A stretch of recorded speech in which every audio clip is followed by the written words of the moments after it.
to the video. Today I'm at Commonwood Fishery. I'm fishing Weston Lake. I fished this complex once before, but I fished a different lake, so I never fished this one before. Purpose of this video is I've kindly been sent a few kilo of boilies and some upbaits of a company called Carptails. I'll put the link to their Instagram in the description if you have a nosy at them. Keeping my eyes on the water. I've not caught anything yet. 2 rods. I tell you what, day session price is now 15 quid for a day. Remember when it was like a fiver, years ago, 5-6 quid for 2 rods.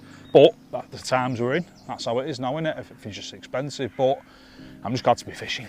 I'm glad to be out fishing. I'm starting to see signs of fish. I mean, peg 2, there's only me here, which surprised me, to be honest. It's overcast, it's warm, the sun's popping out. I think it's about 17, 18 degrees today. I'm very surprised there's only me here. The only downside is that there's no other pressure and other lines pushing the fish around the lake, maybe. I might be overthinking it there, but anyway, there's supposed to be plenty of fish in here. The 2 baits they've sent me, one's Blue Squid Lagoon, which is it's a bit mad, it's well blue. Smells alright, it just smells of squid, but nice and soft. To say the shelf life, they are nice and soft. The other one edges it as my favourite out of the 2, I'll be honest. Pina colada, pineapple and coconut, that smells really nice. Again, nice and soft to say it's shelf life. So what I've been doing, crumbing them up, little snowmen, ballback rig, barbless hooks here. I'm only using a size 7 hook. My last video, I sort of scaled it down a bit because the average stamp of fish was smaller.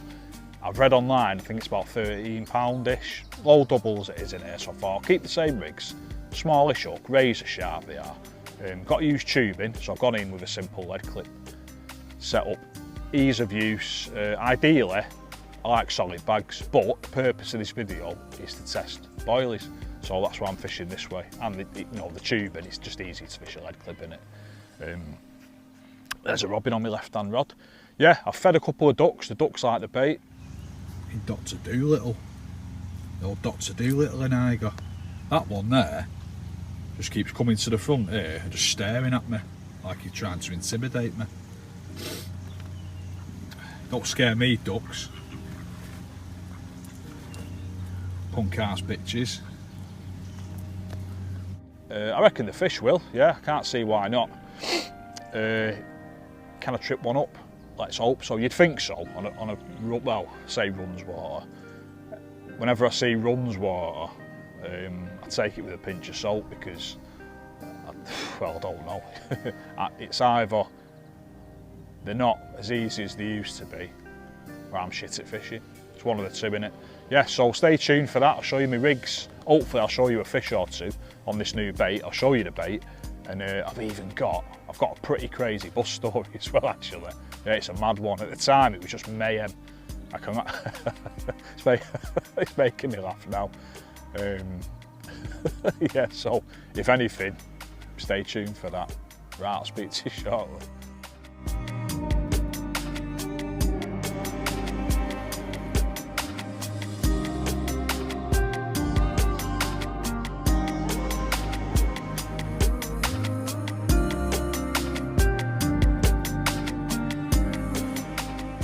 Rigs, right, very simple, ballback rigs. You've got to use tubing on here, as I mentioned before, so I'm just using a simple lead clip setup.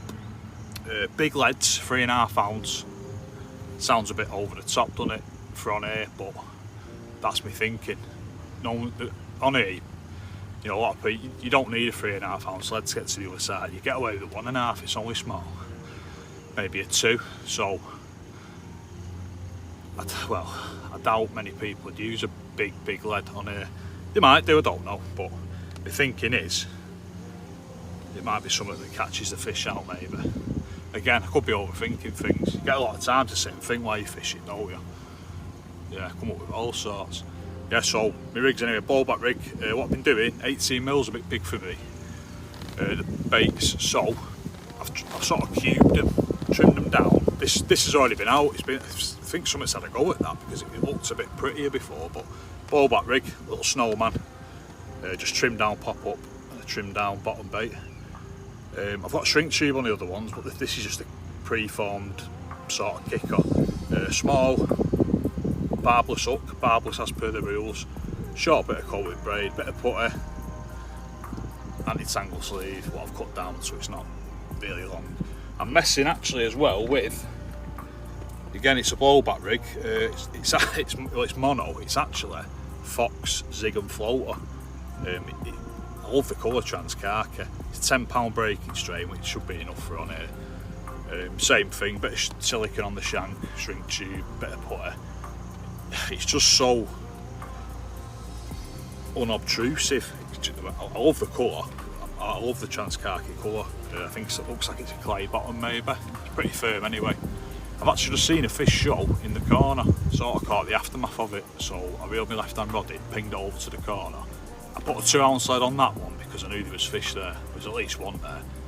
I didn't want to crash a 3.5-ounce lead in, which is a bit contradictory to what I've just said, but I thought I'll go in a bit lighter just because there's fish there. I actually spooked a fish when the lead in the rig hit the surface. What I've been doing as well, I've used them all, nicking little PVA bags on. So what I've been doing, so I can get the distance with the catapult, coming up 2 boilies in the PVA, tying it off and using them in the catapult.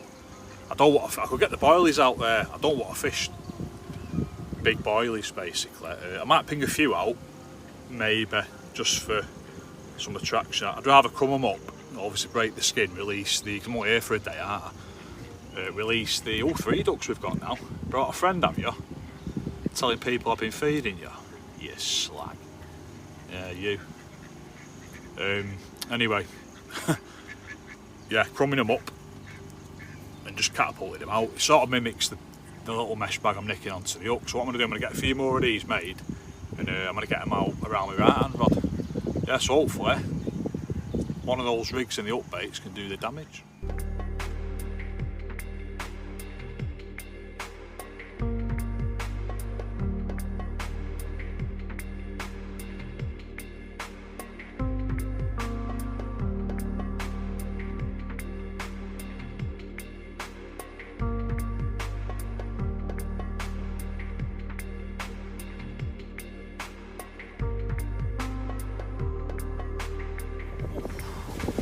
It's warm now, sun's out, nice breeze on. Oh, nice breeze.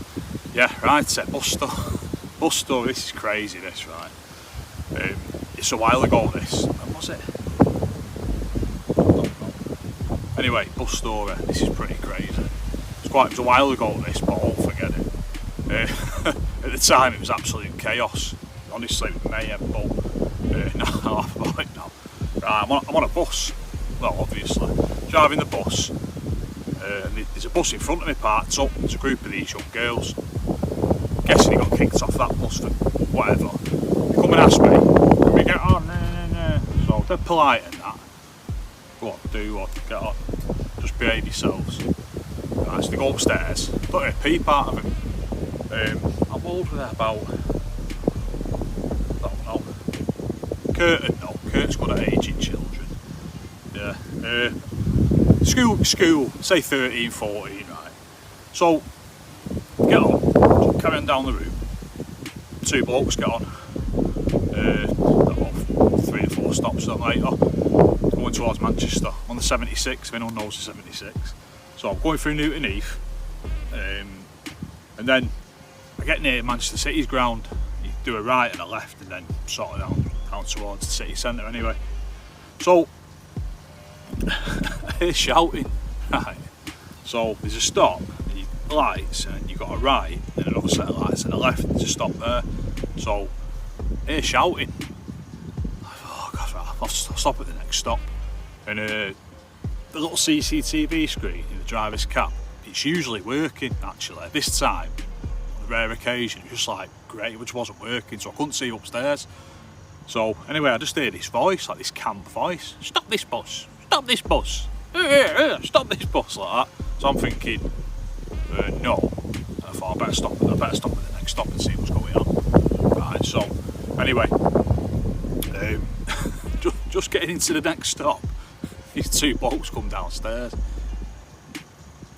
get these girls. But like, hang on, I can't hear what you're saying. What you on about? So anyway, kicked off. These school girls got into like a royal rumble with these two blokes. I'm thinking, what the so I thought, right, I said, wait there, stand there, don't you two, these two blokes, I'll kick them off. So I go upstairs and the girls are in the back and all like stood up and all that. So I went, oi, you lot, off. So one of them goes, oh, we don't know where we are. So I went, don't give a shit, get off, do what. Right, and then this woman says to me, one of the blokes, he hit the girl first. So I went, what? He hit her first. What do you? I went, right, you know what? I went, you can all get off, do what? I said, sorry lads, you're all off. You can all just get off. Right, so off the bus, right, and then it just kicked off. So this is at a bus stop, this, middle of the day, right? These, I shouldn't even laugh. One of these girls just goes flying at this bloke, right, and I don't know what she was doing, right, she was like jumping and like windmilling at the same time, and this bloke, poor bloke, he was pretty camp. He's got one of his hands up like that, and he's got his face like that, and these girls are like, his mate's 10 yards away, just on the phone to the police, just dead calm, casual, like, not watching his mate get attacked by a load of school girls, right? So, another one's trying to hit him, and I'm like, oi, fucking do one, like, trying to get in between them. I just keep looking over at this bloke, and he's just got his face like that, and he's got an arm up, and he's just going, just jabbing, but there's about 6 foot between his jab and this girl. He's just on his own, just going, just jabbing thin air like that. But I'm looking at him thinking, oh my god. And then this girl's ran at him again, just literally ran at him. Like that, didn't even hit him, he just like in the air doing this, like trying to, not like a starfish. I'm like, oh my god, there's people shouting on the bus, oh, pack it in. There's a woman comes to the bus door, oh yeah. I'm like in the middle, me just like that. What is going on here? It's like a fucking royal rumble with a load of schoolgirls and a bloke. And all the time this bloke's just going, just like, just jabbing like that, just jabbing thin air. And eventually he's caught one of them, not hard, right, but this girl's trying to punch him. This two of them, there's about 3 or 4 shouting. And then these 2 of them, he would just keep trying to go for him, and this girl's trying to punch him in the face, right? This shorter girl, and he sort of caught her with one of these air jabs, and she just started crying and phoned the dad. Oh, this man just did. What do you expect? You try to punch him in the face. what do you expect? And she stood there crying. I went, you know what? I went, do one. Follow your mates. The mates like walking off. But there's this one girl, just psycho, just kept running at him like that, and I'm like, I got in front of her, I went, listen, I went, fuck off, do what now? Do what? And in the end, the girls come back, and she's just like, and you know what? I can't be arsed. So this woman's at the door, the bus door. Oh, we need to get home. Right, I went, you know what? Look, you're right. I went, these can do one. So the police will be here in a minute. I thought, I'm not staying around for the police, so they'll just call me for a statement.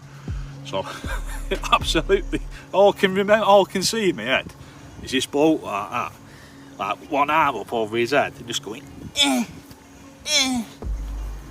just like that, just making that noise, going, just like jabbing like that thin air. At the time I was just like, oh, I was just like that, but now, oh, I wish I had the picture of the guy, because he just looked mint, just going like, just the noise he was.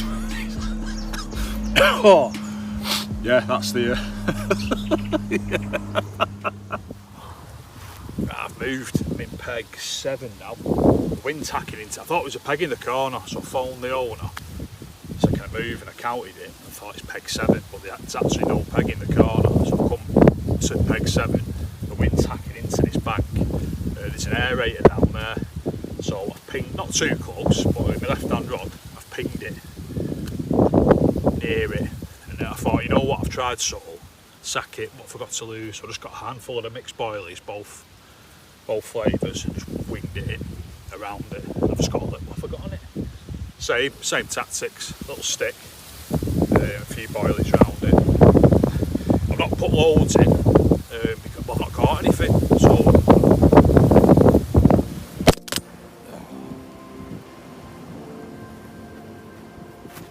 that's how windy it is. Oh, unfortunately I've had to admit defeat. Sod's law, I've reeled my rods in. 10 minutes later, it's fizzing where I've moved them from. At 6:30 I think, I have to be off site by 7, so I think I've said that about 8 times. Yeah, so not really a fair reflection of the bait, it's one of them days. The last session out at Lake Tranquility, I couldn't put a foot wrong. Everything I did worked. This session's been like a polar opposite. I